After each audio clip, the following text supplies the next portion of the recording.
Hello once again. Spend Easter with us in the kitchen.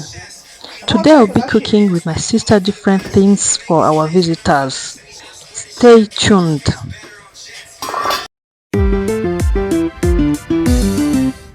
Hi everyone, this is Paola in Amahoro.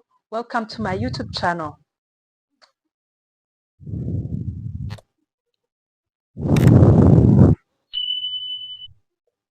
As you can see, everybody was busy. Uriya n'umwe wari uri guhata ibirayi, uyu nawe yabanje atetse inyama z'inka. Hano yarabanje gukaranga ibirungo, yari kuzishyira ibi ni ibindi byo ku ruhande, ibi ni iby'umuceri.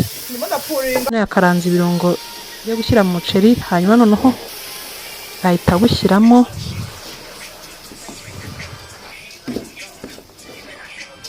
Hagati aho yari yatetse n'amazi ku ruhande yo gusukamo, ahita ayasukamo. Turawupfundikira, turawureka urabira, twashyizemo n'akunyu. Noneho ahita akata. Hano ni ibirungo twari tugiye gukata byo gushyira muri ziriya nyama. Nahise nkata ishu rya salade, tukomeza tunacunga n'inyama zacu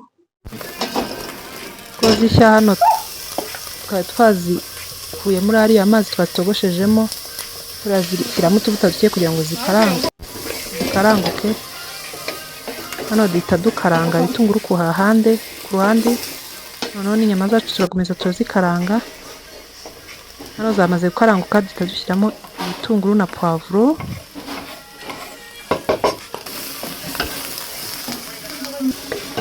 Ibi ni ibirungo byo gukora isosi.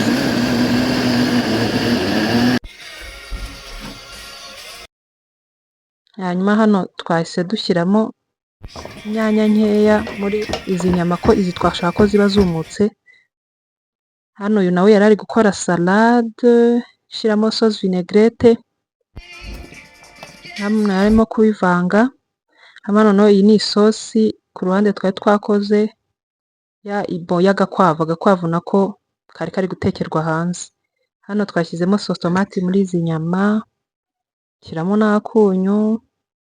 Hano isosi y'inkwavu yari ihiye. Hano twatogoshe n'ibirayi byo gukora amasote. Hano duhita dukora amasote. Hanyuma dore iyi ni salade yari itararangira, ariko hano twari twatangiye gutegura ariko byose bitararangira.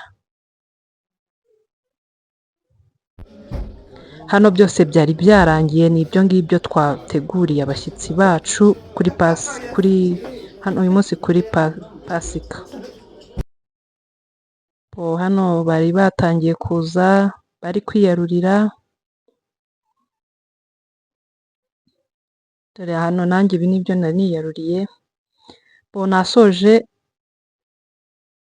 nari niteguye deja. Hanyuma noneho mpita njya gusenga.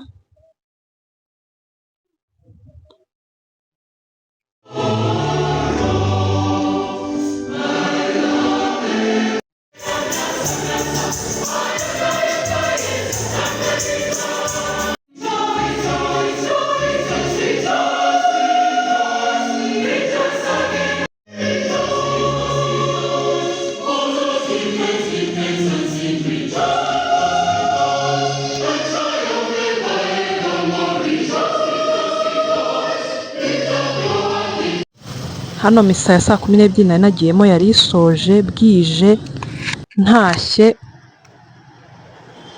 Umunsi wanjye uba urarangiye. Murakoze, mugire umunsi mwiza.